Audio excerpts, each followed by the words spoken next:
പ്രണയനിലാവ്. രചന അവതരണം മിത്രവിന്ദ. അങ്ങനെ ആ രാത്രിയും കടന്നുപോയി. അടുത്ത ദിവസം കാലത്തെ വൃന്ദ ഉണർന്നു. തന്നെ കെട്ടിപ്പിടിച്ചുറങ്ങുന്ന പൊന്നിയെ കണ്ടതും അവൾ ഒരു നനുത്ത ചിരിയോടെ എഴുന്നേറ്റിരുന്നു. ഒരു നിമിഷം കഴിഞ്ഞപ്പോഴാണ് തൻ്റെ വിവാഹമാണല്ലോ ഇന്ന് എന്നുള്ളത് അവൾ ഓർത്തത്. അറിയാതെ കണ്ണുകൾ താനെ അടഞ്ഞുപോയി. ഭഗവാനെ, കൃഷ്ണ, ഏതവസ്ഥയിലേക്കാണ് താൻ ഇനി കടന്നു പോകേണ്ടത്? അത് തനിക്ക് മാത്രമേ അറിയൂ. അദ്ദേഹത്തിൻ്റെ ഡിമാൻഡുകളെല്ലാം തന്നോട് പറഞ്ഞു കഴിഞ്ഞിരിക്കുന്നു. അത് അംഗീകരിക്കുകയും ചെയ്തു. അനുപമയുടെ ചതിയിൽ വീഴാതിരിക്കാനാണ് വിവാഹത്തിന് സമ്മതം പറഞ്ഞതുപോലും. ഒന്നും വേണ്ടിയിരുന്നില്ലെന്ന് തോന്നിയപ്പോഴേക്കും എല്ലാം കൈവിട്ടു പോയിരുന്നു. എന്തിനായിരുന്നു താൻ ശിവസാറിനെ രക്ഷിക്കാൻ നോക്കിയത്? സ്വയം ബലിയാടാകുവാനായി സമ്മതിച്ചുപോയി. ജീവിതത്തിൽ തനിക്ക് മണ്ടത്തരമാണല്ലോ സംഭവിച്ചത്. അറിയാതെ അവളുടെ മിഴികളിൽ നനവ് പടർന്നു. മോളെ, വൃന്ദേ, കഥകിൽ കുട്ടി അമ്മ വിളിക്കുകയാണ്. അമ്മ വരുന്നു കേട്ടോ, അവൾ മറുപടി കൊടുത്തു. അപ്പോഴേക്കും പൊന്നിയും ഉണർന്നു വന്നു. വൃന്ദ വാതി തുറന്നപ്പോൾ കുളിയൊക്കെ കഴിഞ്ഞ് സുമലത അകത്തേക്ക് കയറി വന്നു. നേരം പോയി, കുളിച്ച് റെഡിയായിട്ട് അമ്പലത്തിലേക്ക് പോകുമോളെ, എന്നിട്ട് ബ്യൂട്ടി പാർലറിൽ പോകാം.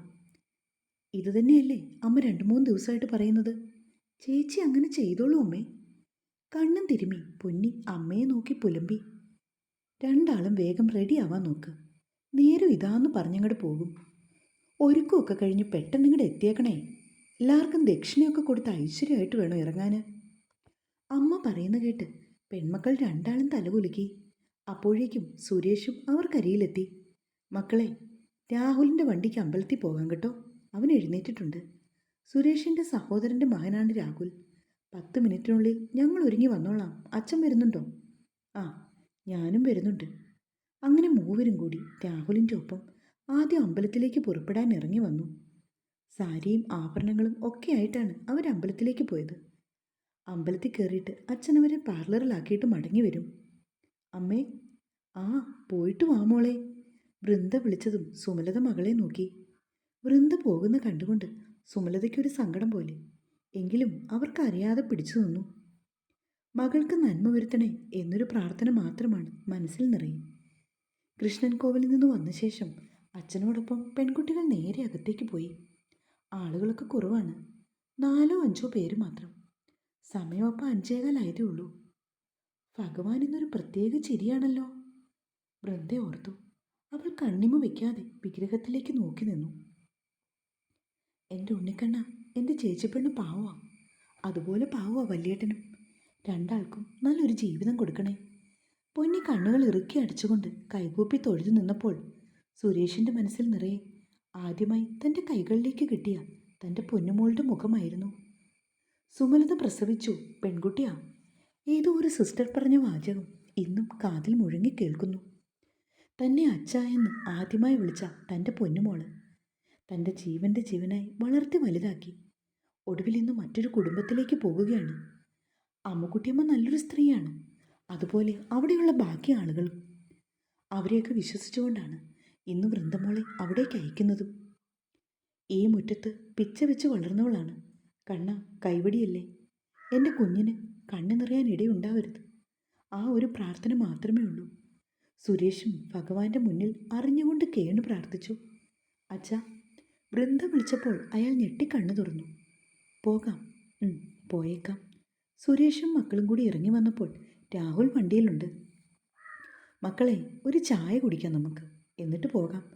അച്ഛൻ പറഞ്ഞതും പൊന്നി തലകുലുക്കി. കൃഷ്ണദാസ് എന്നെഴുതിയ ഹോട്ടലിൻ്റെ മുൻപിൽ വണ്ടി നിർത്തിയ ശേഷം സുരേഷ് ഇറങ്ങി ചെന്നു. ചായ വാങ്ങിക്കൊണ്ടുവന്ന് പെൺമക്കളുടെ കയ്യിൽ കൊടുത്തു. ഇറങ്ങി വരണ്ട, ഇവിടെ ഇരുന്ന് കുടിച്ചോ. രാഹുലിനും അയാൾ അങ്ങനെ കൊടുക്കുകയാണ്. കഴിക്കാൻ ദോശയായിട്ടുണ്ട്, എടുക്കട്ടെ മക്കളെ? വേണ്ട അച്ഛാ, ഇനി ഒന്നും വേണ്ട. നമുക്ക് സമയം കളയാതെ പോയിട്ട് വരാം, ഇല്ലെങ്കിൽ ലേറ്റാകും. വൃന്ദ ധൃതി കൂട്ടി.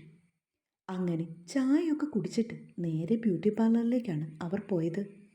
9:30 ആകുമ്പോൾ വൃന്ദയെ റെഡിയാക്കി നിർത്തും. രാഹുലിനോട് ആ സമയത്ത് വരാൻ പൊന്നി പറഞ്ഞു. ഡാർക്ക് ചോക്ലേറ്റ് നിറമുള്ള സാരി ഉടുത്ത് ആഭരണങ്ങളൊക്കെ അണിഞ്ഞ് മുടി നിറയെ മുല്ലപ്പൂ ചൂടി വൃന്ദയെ അണിയിച്ചൊരുക്കിയപ്പോൾ അവളൊരു മഹാലക്ഷ്മിയെപ്പോലെ ശോഭിച്ചു. അമ്മുക്കുട്ടിയമ്മ കൊടുത്ത ആഭരണങ്ങളൊക്കെ അവൾ അണിഞ്ഞു. അത് അവളുടെ സൗന്ദര്യം എടുത്തു കാണിച്ചു. അത്രയ്ക്ക് നന്നായി വൃന്ദയ്ക്ക് ഇണങ്ങുന്ന വിധത്തിലുള്ളതാണ് ആ ചെട്ടിനാട് കളക്ഷൻ. പൊന്നിയാണെങ്കിൽ കണ്ണെടുക്കാതെ ചേച്ചിയെ നോക്കി നിന്നു. ഫോൺ എടുത്തൊരു ഫോട്ടോ എടുക്കാമെന്നോർത്തപ്പോഴാണ് അതും എടുത്തില്ലല്ലോ, വീട്ടിലാണല്ലോ എന്നോർത്തത്. കറക്റ്റ് സമയത്ത് രാഹുൽ എത്തിച്ചേർന്നു. വീട്ടിലെത്തിയപ്പോൾ ആളുകളൊക്കെ എത്തിത്തുടങ്ങി. പിന്നീട് ആകെ തിരക്ക്. എല്ലാവരോടും അനുഗ്രഹമൊക്കെ വാങ്ങിച്ചുകൊണ്ട് അവൾ നിറഞ്ഞ പുഞ്ചിരിയോടെ നിന്നു. ഗുരു കാരണവന്മാരുടെ പാദം നമസ്കരിച്ചു. ഈശ്വരന്മാരോടൊക്കെ പ്രാർത്ഥിച്ചുകൊണ്ട് അച്ഛനോടും അമ്മയോടും കൂടി വൃന്ദ അങ്ങനെ ഓഡിറ്റോറിയത്തിലേക്ക് പുറപ്പെട്ടു. അവരെത്തി 10-15 മിനിറ്റ് കഴിഞ്ഞപ്പോൾ ചെക്കനും കൂട്ടരും എത്തി. പിന്നീട് അവരെ സ്വീകരിക്കാൻ ചടങ്ങൊക്കെയാണ്. ശിവയുടെ മിഴികൾ അപ്പോഴൊക്കെ തൻ്റെ പെണ്ണിനെ തിരയുകയാണ്. അവളെ ഒന്ന് കാണാൻ അവൻ്റെ ഉള്ളം തുടിച്ചു. എടാ നോക്കിയേ, ഇതാരാണ് വരുന്നതെന്ന് മാളു പറഞ്ഞപ്പോൾ ശിവ ഒന്ന് തിരിഞ്ഞു നോക്കി. താലവുമായി ഇരുവശത്തുമായി നടന്നു വരുന്ന പെൺകുട്ടികളുടെ നടുവിലൂടെ അതിസുന്ദരിയായി വരുന്ന വൃന്ദ. ശ്രീദേവിയും അമ്മൂട്ടിയമ്മയും ഒക്കെ നിറഞ്ഞ ചിരിയോടെ അവളെ നോക്കുകയാണ്. ശിവയുടെ അരികിലൂടെ വന്ന് അവൾ മണ്ഡപത്തിലേക്ക് കയറിപ്പോയതും അവൻ്റെ മുഖം ഇരുണ്ടു. ഒപ്പം ആ പല്ലുകൾ പോലും ഒന്ന് ഞെരിഞ്ഞു. ആരൊക്കെയോ വന്ന് ശിവയുടെ കയ്യിൽ പിടിച്ച് അവനെയും വൃന്ദയുടെ അരികിലായി നിർത്തി. ചിരിയോടെ നിന്നിരുന്ന ഏട്ടൻ ഇത്ര പെട്ടെന്ന് മുഖം മൂടി അണിഞ്ഞ് ഗൗരവത്തിലായോ എന്ന് മാളു ഓർത്തു. ക്ഷേത്ര പുരോഹിതൻ എന്തൊക്കെയോ മന്ത്രങ്ങൾ ഉരുവിട്ടുകൊണ്ട് കുറച്ച് പുഷ്പങ്ങളെടുത്ത് വധൂവരന്മാരുടെ നെറുകയിൽ അർപ്പിച്ചു. നിന്റെ വയറ് മൊത്തം കാണാം, സാരി കയറ്റി വെക്കടി. ശിവ പെറുപെറുത്തതും വൃന്ദയുടെ ഇടം കൈകൊണ്ട് അവളൊന്ന് തപ്പി നോക്കി. ഈശ്വര, ഇത്ര ഇറങ്ങിയാണോ കിടന്നത്? കഷ്ടം. സേഫ്റ്റി പിന്ന് വിട്ടുപോയതാണോ ആവോ? അവളെ വെട്ടി വീർത്തുപോയി ഒരു നിമിഷത്തേക്ക്. ഫാഷൻ ഷോ കളിക്കാനാണോ നീ കെട്ടിയൊരുങ്ങി വന്നത്? അവൻ പിന്നെയും ചോദിച്ചു. വൃന്ദ ഒന്നും മിണ്ടാതെ മുഖം കുനിച്ചു നിന്നു. മുഹൂർത്തമായിരിക്കുന്നു, ഇനി താലികെട്ട് നടത്തിക്കോളൂ. ക്ഷേത്രപുരോഹിതനായിരുന്നു. മഞ്ഞ ചരടിൽ കോർത്ത് താലിയെടുത്ത് ശിവയുടെ കയ്യിലേക്ക് അയാൾ കൊടുത്തു. അവനത് വാങ്ങിച്ചുകൊണ്ട് വൃന്ദയുടെ നേർക്ക് തിരിഞ്ഞു. അവൻ്റെ ഇരു കൈകളും വന്ന് അവളുടെ കഴുത്തിൽ വലം ചുറ്റി. അവൻ്റെ ബലിഷ്ഠമായ കരങ്ങളിലെ കരുത്തുറ്റ രോമങ്ങൾ അവളുടെ കഴുത്തിൽ തഴുകി തലോടി. ആരൊക്കെയോ കൊരവിടുന്നുണ്ട്. ഒപ്പം കൊട്ടും മേളവും ഒക്കെ തകൃതിയായി നടന്നു. അങ്ങനെ ശിവശങ്കരൻ വൃന്ദയുടെ കഴുത്തിൽ താലി ചാർത്തി അവളെ അവൻ്റെ പാതിയാക്കി മാറ്റി.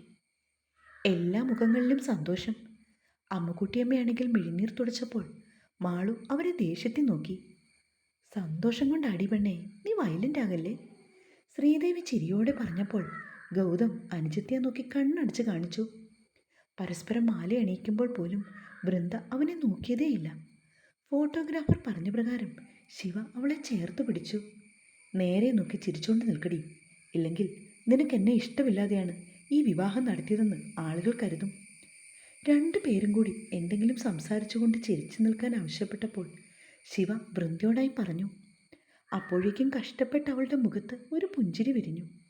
ഒരുപാട് ആളുകൾ വന്നിട്ട് ഇരുവർക്കും ആശംസകൾ നേർന്നു. അപ്പോഴാണ് കിഷോറിൻ്റെ വരവ്. വൃന്ദയുടെ അരികിലായി അതിസുന്ദരിയായി അണിഞ്ഞൊരുങ്ങി നിൽക്കുന്ന ശ്രീപ്രിയയെ കണ്ണെടുക്കാതെ നോക്കി നിൽക്കുകയാണവൻ. അവളുടെ ഷോർട്ട് ബ്ലൗസിൻ്റെ ഇടയിലൂടെ വയറിൻ്റെ ഇത്തിരി ഭാഗവും പൊക്കിളും ഒന്ന് കണ്ടതും അവൻ്റെ കിളി പോയി. വെള്ളമിറക്കി നിന്നവനെ മറ്റാരുമൊട്ട് കണ്ടതുമില്ല. അറിയാതെ എന്നപോലെ വന്നിട്ട് അവൻ ശ്രീപ്രിയയുടെ തോളി തട്ടി. പെട്ടെന്നവൾ തിരിഞ്ഞപ്പോൾ ഓ സോറി എന്ന് പറഞ്ഞ് അവൻ ക്ഷമാപണം നടത്തി. ഹായ്. അവൻ അവളെ നോക്കി ചിരിച്ചു. ഹലോ, അമ്മ വന്നില്ലേ? ടെക്സ്റ്റൈൽ ഷോപ്പിൽ വെച്ച് കണ്ട പരിചയം വെച്ച് അവൾ കിഷോറിനോട് ചോദിച്ചു. ഞാനും അമ്മയും കൂടി വരാൻ പ്ലാൻ ചെയ്തതാണ്. പക്ഷേ അമ്മയ്ക്ക് കാലിന് ചെറിയൊരു വേദന, അതുകൊണ്ട് അമ്മയുടെ വരവ് ക്യാൻസലായിപ്പോയി. അവൾ അവനെ നോക്കി തലയാട്ടി. താൻ എവിടെയാണ് പഠിക്കുന്നത്? സെയിൻറ്റ് തോമസിൽ, degree last year. Okay fine. Kishore ഒന്നുകൂടെ മധുരമായി പുഞ്ചിരിച്ചുകൊണ്ട് ശിവയുടെ അരികിലേക്ക് ചെന്നു. അവൻ്റെ കയ്യിൽ പിടിച്ച് കുലുക്കി ആശംസകൾ നേരുകയാണ്. അതിനുശേഷം വൃന്ദയുടെ കയ്യിൽ പിടിക്കുവാൻ തുടങ്ങിയതും പെട്ടെന്ന് എന്തോ ഓർത്തെന്നതുപോലെ അവൻ പിൻവലിച്ചുകൊണ്ട് കൈകൾ കൂപ്പി കാണിച്ചു. ഫോട്ടോ എടുത്ത ശേഷം കിഷോർ ഇറങ്ങിപ്പോയപ്പോൾ ശ്രീപ്രിയ അവളുടെ കൂട്ടുകാരുമായി സംസാരിച്ചു നിൽക്കുന്നു. ഇതേതാടി ഈ സുന്ദരക്കുട്ടൻ? കിഷോറിനെ നോക്കി പ്രിയയുടെ കൂട്ടുകാരി അരുണിമ ചോദിച്ചു. വല്യേട്ടൻ്റെ ഫ്രണ്ട്, നമ്മുടെ ബ്ലൂ മൂൺ 5 സ്റ്റാർ ഹോട്ടലില്ലേ, അതിങ്ങേരുടെയാ. ഓ, പുളിങ്കൊമ്പാണല്ലോടി.